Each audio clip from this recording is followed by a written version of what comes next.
नमस्कार, तो लक्ष्मी में आपका स्वागत है। मैं हूं आपके साथ राजकृष्ण नगर की हेडलाइन।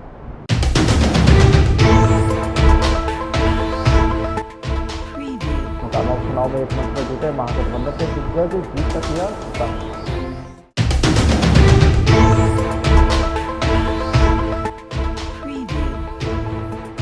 मोकामा गोपालगंज चुनाव में राजद उम्मीदवारों के पक्ष में उतरे सीएम नीतीश कुमार वीडियो जारी कर दिए वोट के लिए।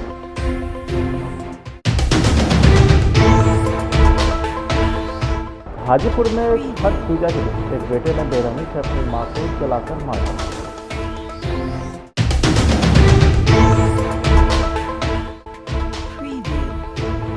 और मिथिलांचल में भाई बहन के बीच रिश्ते का पर्व है सामर्थ्य।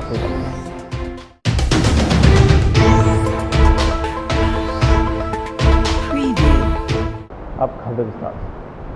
बिहार में विधानसभा उपचुनाव के लिए प्रचार के आखिरी दिन भी सीएम नीतीश कुमार प्रचार करने मैदान में नहीं उतरे। हालांकि मोकामा में महागठबंधन के कई दिग्गज का जमावड़ा रहा। बाहुबली अनंत सिंह की पत्नी नीलम देवी राजद के उम्मीदवार है और इनके लिए डिप्टी सीएम तेजस्वी यादव, जदयू के राष्ट्रीय अध्यक्ष ललन सिंह, राजद नेता अब्दुलबारी सिद्दीकी, मंत्री सुरेंद्र यादव, राजद नेता प्रवक्ता शक्ति यादव ने चुनाव प्रचार किया। मोकामा के घोसवड़ी में अपनी पहली सभा को संबोधित करते हुए तेजस्वी यादव ने कहा कि चुनाव में महागठबंधन लड़ रहा है। मैं यहाँ लालू जी का संदेश लेकर आया हूँ। नीतीश जी को चोट लगी है, इसलिए नहीं आ पाए। मोकामा में कोई लड़ाई नहीं है, यहाँ सिर्फ देखना है कि नीलम देवी अपने पति अनंत सिंह से कितना ज्यादा वोट लाती है। जो है ढीला हो गया है। अब पड़ोसी राज्यों से लोगों को बुलवाया जा रहा है। जो बाहरी लोग हैं उनको जो है चुनाव प्रचार के लिए बुलाया जा रहा है। तो आप समझ सकते हैं ना, पता नहीं कौन कौन लोग आएगा, अब कौन कौन लोग प्रचार करेगा। सब लोगों का अपना अधिकार है, अपना प्रचार करता रहता है। यानी स्पष्ट हो गया कि हालत जो है एनडीए की वो नाजुक है और जीतने वाले लोग नहीं हैं। ये स्पष्ट हो गया। इसमें कुछ आप जा रहे हैं मोकामा कल? आप कल जाएंगे? आदरणीय ललन सिंह राष्ट्रीय अध्यक्ष जी, उपेंद्र कुशवाहा जी, हम सिद्दीकी जी जो है 3 सभा है, 2 मोकामा में, गोपालगंज में। मुख्यमंत्री जी का भी कार्यक्रम बना, मुख्यमंत्री जी का भी कुछ कार्यक्रम आगे बना हो ऐसा? नहीं, उनका संदेश जो है, देखिए शारीरिक रूप से जो है उनको चोट लगी है और उनका संदेश जो है लगातार तो कहीं नहीं बात कर रहे हैं, अपने लोगों से बात कर रहे हैं, हमारे लोगों से बात कर रहे हैं। और संदेश भी कुछ देर बाद जो है वीडियो के माध्यम से भेज देंगे दोनों जगह के लोगों से, मतदाताओं से। लेकिन आप समझ जाइए ना, ये लोग नीतीश कुमार जी के बिना वहाँ नहीं पहुँच रहे हैं। नीतीश जी उसके बाद भी इनकी हालत खराब है, समझ रहे हैं। तो महागठबंधन जो है नीतीश जी उसका नेतृत्व कर रहे हैं और चुनाव ही महागठबंधन लड़ रहा है। तो इसमें कहाँ दो राय है? 40 नेताओं को उतारने के बाद क्या जरूरत पड़ गई बीजेपी को कि चिराग पासवान को लाना पड़ा? पहले 40 नेताओं को हालत खराब है भाई। बोल तो रहे हैं पड़ोसी राज्य के भी कौन कौन लोग आ रहे हैं। सब लोगों को आपके प्रत्याशी वगैरह के मुकदमा आपके गोपालगंज के प्रत्याशी वगैरह की मामला छुपाने की मुकदमा दर्ज बात, फालतू की बात करे जो करना है। कुछ होता है इन लोगों से, कुछ दम है जो लोग कह रहा है। खाली डराता है, धमकाता है और अफवाह फैलाता है। सब अफवाह पार्टी है भाई। मुख्यमंत्री नीतीश कुमार ने अब उन अटकलों पर पूरी तरीके से विराम लगा दिया है कि वे चुनाव प्रचार के लिए गोपालगंज जाएंगे। हालांकि एक वीडियो जारी कर मुख्यमंत्री नीतीश कुमार चुनाव प्रचार खत्म होने से 24 घंटा पहले राजद उम्मीदवारों के लिए वोट देने की अपील की। उप मुख्यमंत्री श्री तेजस्वी प्रसाद यादव के साथ मुझे चुनाव प्रचार के लिए आना था, लेकिन स्वास्थ्य कारणों से मैं नहीं आ सका। मोकामा विधानसभा क्षेत्र से श्रीमती नीलम देवी महागठबंधन के 7 दलों के समर्थन से राजद की उम्मीदवार हैं। मोकामा के लोगों से मेरा बहुत पुराना और घनिष्ठ रिश्ता रहा है।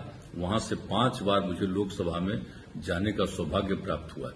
मोकामा विधानसभा क्षेत्र का जो विकास हुआ है, इसकी बहुत विस्तार से चर्चा की आवश्यकता नहीं है, क्योंकि आप सभी इसको महसूस कर रहे हैं। पूरे टाल क्षेत्र का कोई भी ऐसा गांव नहीं है जो आज सड़क से जुड़ा नहीं है। कोई घर ऐसा नहीं है जहां बिजली उपलब्ध नहीं है। आप सबको पता है कि टाल क्षेत्र के विकास के लिए लगभग 1600 करोड़ रुपए की योजना राज्य सरकार ने अपने बलबूते दी है, जिस पर काम चल रहा है। जिस दिन यह योजना पूरी हो जाएगी, समस्त मोकामा वासियों के लिए यह सुखद एवं ऐतिहासिक पल होगा। मैं तो आ नहीं पाया हूं, लेकिन इस संदेश के माध्यम से आपसे अपील करता हूं कि महागठबंधन के राष्ट्रीय जनता दल की प्रत्याशी श्रीमती नीलम देवी को लालटेन छाप पर बटन दबाकर भारी मतों से विजयी बनाएं। बहुत बहुत धन्यवाद। बिहार में नीतीश कुमार की पार्टी जदयू के साथ हर कदम पर चल रही जीतन राम मांझी की पार्टी हिंदुस्तानी अवाम मोर्चा अगले 2 दिनों के अंदर बीजेपी के साथ चली जाएगी। इस बात की घोषणा खुद पार्टी के प्रवक्ता दानिश रिजवान ने की है। हालांकि बीजेपी का समर्थन करने को लेकर मांझी की पार्टी ने कुछ शर्तें भी लगाई है। दानिश रिजवान ने कहा है कि अगर बीजेपी 2 दिनों में हर नागरिक के खाते में 15 लाख रुपये डाल देती है तो 2 दिनों में 1 करोड़ रोजगार देती है। बिहार को विशेष राज्य का दर्जा 2 दिनों में मिलता है तो हमारी पार्टी भी बीजेपी के साथ है। 2 दिन के अंदर बिहार में उपचुनाव होने हैं। चिराग पासवान जी भारतीय जनता पार्टी के समर्थन में घूम रहे हैं, सिर्फ इस लालच में कि उनको केंद्र में मंत्री बना दिया जाए, और चाहे हो सकता है अंदर से सेटिंग भी हो गया होगा। लेकिन हमारे नेता श्री जीतन राम मांझी जी ने स्पष्ट तरीके से कहा है कि अगर सबके खाते में भारतीय जनता पार्टी 2 दिनों के भीतर 15 लाख रुपए डाल देती है, देश के बेरोजगार युवाओं को 2 दिनों के भीतर 1 करोड़ रोजगार दे देती है, बिहार को स्पेशल स्टेटस 2 दिन के भीतर मिल जाता है, तो हम भी भारतीय जनता पार्टी का प्रचार करेंगे। हम बिहार देश के वसूलों के साथ समझौता नहीं कर सकते। हमें ये तमाम जो युवाओं के की मांग है, बेरोजगारों की मांग है, उनकी मांग की तरफ देखना चाहिए। मंत्री बनने के लिए आप बिहार की अस्मिता के साथ समझौता कर दें, ये हमें बर्दाश्त नहीं होगा। हमारी स्पष्ट तरीके से मांग है कि अगर 2 दिनों के भीतर जो पुराने भारतीय जनता पार्टी की घोषणा है, अगर उनको लागू कर दिया जाए तो हम सबको उनके साथ खड़े रहेंगे। लेकिन वो होगा नहीं। चुनाव आएंगे तो मेंढक की तरह घूमते टर टर करते जनता के बीच में जाइएगा। अरे जो वादे करे हैं उनको तो पूरा कर दीजिए।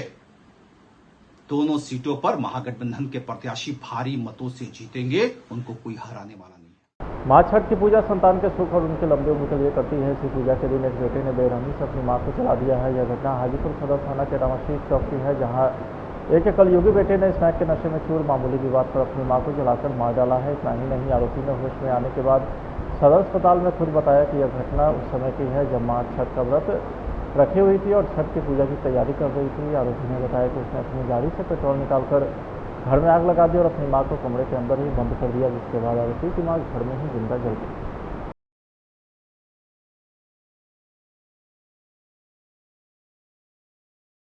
बिहार के मिथिलांचल में सामा चकेवा का खास महत्व है। यह पर्व छठ के साथ शुरू हो जाता है और धूमधाम से मनाने की परंपरा है। इस पर्व को भाई बहन के प्यार के तौर पर मनाया जाता है, जिसे लेकर के मूर्तिकारों के द्वारा सामा चकेवा के साथ सतभैया चुगला जैसी जुड़ी तमाम मूर्तियों का निर्माण कराया जाता है, उनको अंतिम स्वरूप दिया जाता है। सामा चकेवा पर्व का संबंध पर्यावरण से भी है। सामा चकेवा मिथिला संस्कृति की वह खासियत है जो सभी समुदायों के बीच व्याप्त जड़ को मिटाती है। 8 दिनों तक यह उत्सव मनाया जाता है। 9वें दिन बहनें अपने भाई को धान की नई फसल का चूरा और दही खिलाकर सामा चकेवा की मूर्तियों को तालाब में विसर्जित कर देती हैं। मधुबनी के मधेपुर प्रखंड के अंतर्गत गढ़गांव पंचायत के भवानीपुर गांव में आंगनबाड़ी सेंटर में आग लग गई है, जिससे आंगनबाड़ी केंद्र जलकर राख हो गया है। साथ ही पड़ोस में बने सुरेश सिंह का रिहायशी फूस का घर भी आग की चपेट में आ गया। जब तक आग पर काबू पाया जाता तब तक सब कुछ जलकर राख हो चुका है। इस अग्निकांड में लाखों रुपए का सामान जलकर पूरी तरीके से राख हो गया।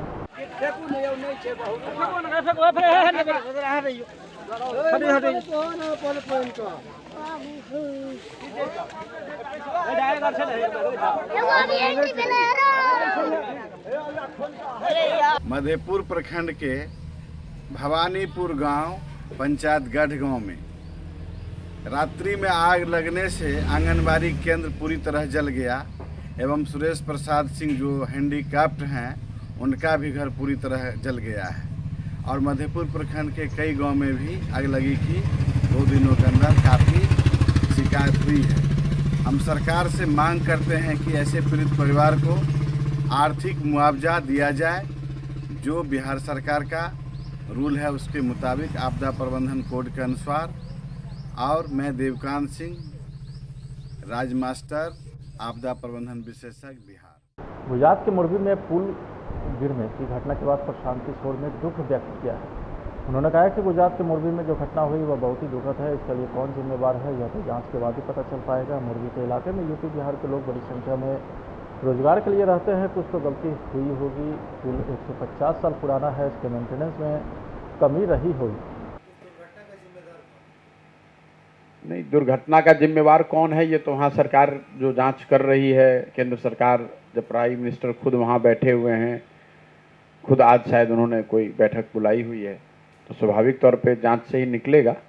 मैं तो कोई जांच की एजेंसी नहीं हूँ। मेरे हिसाब से तो कोई भी मृत्यु बहुत ही दुखद है, लेकिन पर्व के अवसर पे विशेष करके एक पुल पे जिस तरह की भगदड़ हो गई, पुल टूट गया, लोगों की जानें गई हैं, बहुत दुखद है। लेकिन जो ऊपर से समझ में आ रही है बात की, वो चूँकि छठ के पर्व पे हुआ है, बहुत सारे लोग, मोरबी का जो एरिया है वहाँ पर बहुत बड़ी संख्या में यूपी बिहार के लोग रोजगार मजदूरी के लिए उस एरिया में रहते हैं। तो वो नाम अभी जारी होने दें तो पता चलेगा कि उसमें यूपी बिहार के कितने लोग हैं, और वो आंकड़ों को सामने आने दीजिए। नहीं, देखिए, जो कुछ तो गलती हुई होगी।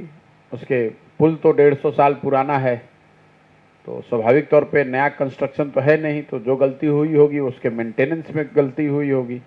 दूसरी गलती ये हो सकती है कि मेंटेनेंस के बाद जो पैरामीटर्स हैं, जो क्वालिटी के नॉर्म्स हैं, सर्टिफिकेशन है, जिसको आप एनओसी के नाम से भी कह रहे हैं, उन प्रक्रियाओं में कहीं ना कहीं कुछ गलती रही होगी।